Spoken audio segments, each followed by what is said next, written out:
Are you upgrading to an XLR microphone, but you're not too sure what interface you want to get? Well, if you're a content creator, a streamer, a podcaster, or anything along those lines, you might have run into this interface in your searches. This is the Maono PS22. Now, they were kind enough to send me one to review and test as I see fit, and that's exactly what I've been doing over the past 2 weeks. So I'm going to go over what makes this thing special, what I like and don't like about it, so we can figure out if this is right for you.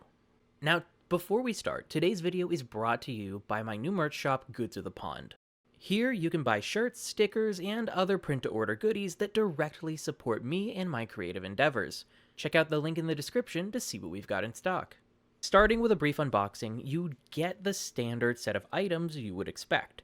A manual, a 1/4 inch to 3.5 millimeter headphone jack adapter, a USB-C to USB-C cable, a USB-A to USB-C cable, and the interface itself. The PS22 has a similar look to most popular interfaces of its size, having a metal chassis with rounded edges on the left and right, then your controls in the front, and power and output connections in the back. One thing that makes the PS22 stand out to me is the second USB-C output. If you look at the back of the interface, you can see that there are 3 USB-C ports, along with a switch labeled power source. Let me explain what all this does. One flagship feature of this interface is that you can both power it from a wall outlet or 5-volt power bank and send a signal out to a second computer or mobile device. To use this interface like any other bus-powered unit out there, have the power source switch flip to the right and connect the corresponding USB-C out to your computer. You can also connect a second device, whether it be an iPad, Android phone, iPhone 15, or a second computer via the secondary USB-C connector. Just keep in mind that the secondary output is locked at 16-bit 48 kHz. Also, I specify iPhone 15 because the secondary output does not work properly with Lightning connectors due to their slower transfer speeds. This information is coming straight from Maono themselves, so sadly, if your mobile device doesn't have a USB-C port, it likely won't work with this interface. If you're on the go and don't have a computer with you, you can flip the power switch to the left and it can be powered with any 5-volt 2-amp power source.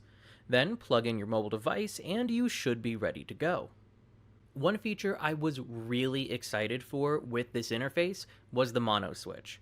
Watching reviews before receiving my unit, I saw that it would change your interface's input from stereo to mono, forgetting to downmix your input to mono and then creating something that can only be heard out of your left ear is basically a rite of passage for creators at this point. So having a physical switch that would make sure you'd never have to worry about that again was something I was really looking forward to having. It would be a key marketing piece and would honestly make this one of my favorite interfaces, period. Unfortunately, once I received the unit, I found that my switch did not work as I thought it would. Reaching out to my contact person at Maono, I was told that early user feedback led them to change the switch's function. Now, it only changes the direct headphone monitoring and not the audio output. I was a little disappointed by that.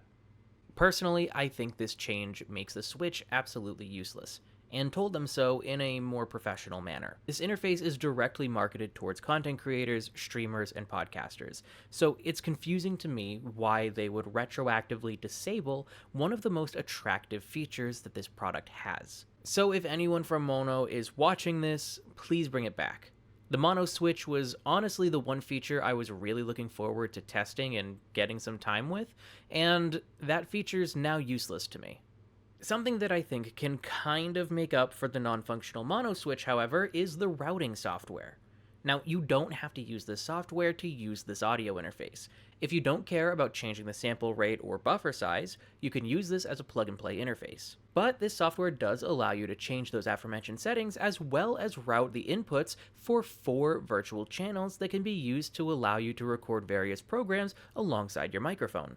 It's a bit quirky in its current state, so I filmed an in-depth video on this software that should be going live at the same time as this review. I'll have it linked below if you want to get into the nitty-gritty details of this software. The PS22 currently sits at $120, which puts it in the $100 to $200 price range.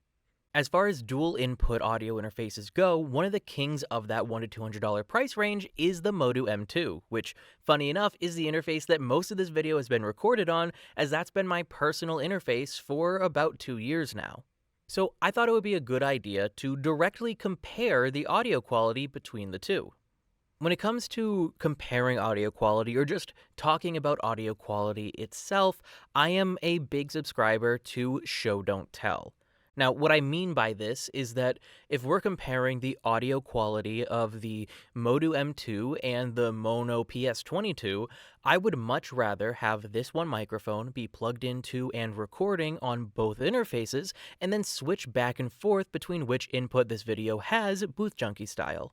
Which, as an aside, if you've never watched a Booth Junkie video, please do. He does a lot of microphone reviews and voice actor content, and whenever he's comparing two microphones back and forth, he uses that technique in pretty much every video, and it is fantastic and 100% where I got this idea from. Now, I'm able to do this because I have an XLR splitter, which allows me to have this one microphone connected to one XLR cable to plug into that splitter and then be plugged into and recording on both of my interfaces at the same time. Now, I did my absolute best to make sure that the gain settings on both interfaces were just about at the same place. But of course, there's room for human error, so I do apologize if there is a little bit of deviance in the volume settings that you're hearing as we're switching back and forth. Also, I want to address our change of scenery for a second. We've been going on a little bit in the booth, and I haven't really talked about it. This is my vocal booth, so for those of you who may not know, I am a voice actor. I've been in a few video games. I've done some corporate training stuff, things like that. So this is where I go to record my auditions, or if I land a role, this is where my lines are being recorded. And I figured that some content creators do utilize something similar to this to give themselves a really well-treated space.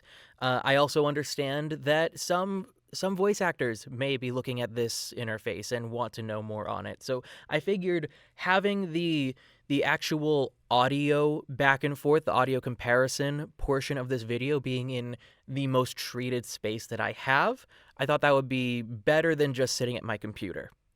Again, I want the focus of this part of the video to be show, don't tell, because I'm a firm believer that me telling you what I personally think about the audio quality gives you nothing, especially compared to just giving you a raw sample of unedited a raw sample of unedited audio and directly compare it to a raw sample of unedited audio from a different interface in its price range, especially one that is notably recommended for its audio quality.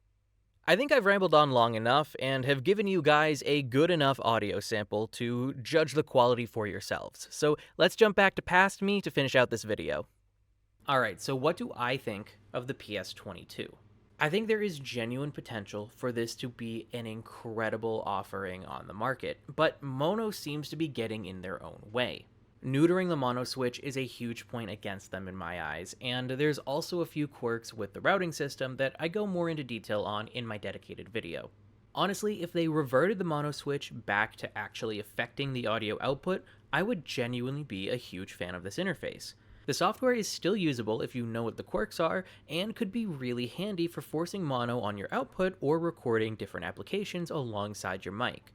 For streamers or content creators that use OBS or something similar, you can basically do all of the same routing stuff that the PS22 software can do, but if you're recording audio in a DAW, this can be really handy. TLDR, the biggest feature in my eyes, no longer works as intended, but it's a decent interface without it, and the routing software is cool.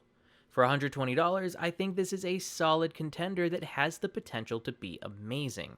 If you liked this video and want to pick up a PS22 for yourself, I do have an affiliate link in the description down below that'll take you directly to the product's Amazon page. Affiliate links directly support me at no added cost to you, so if you are planning on picking one of these bad boys up, please consider supporting me when you do.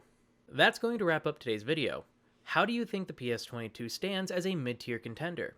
Would it be something that you're interested in buying for yourself, or do you have another interface in mind?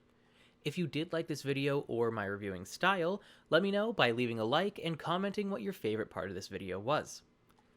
With that being said, though, I hope you have a great rest of your day, night, evening, whatever your time zone says it is, and I'll see you guys later. Peace out. I've done my best to get the gain settings. Oof, I just got a scratch in the neck.